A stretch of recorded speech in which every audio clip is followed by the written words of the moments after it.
misin sen misin?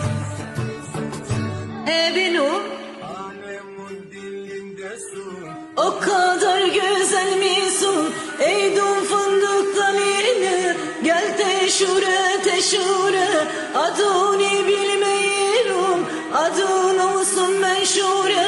Fındık toplamak için eydum fındık dalini, ben acırım acırım meşhurenin halini. Bize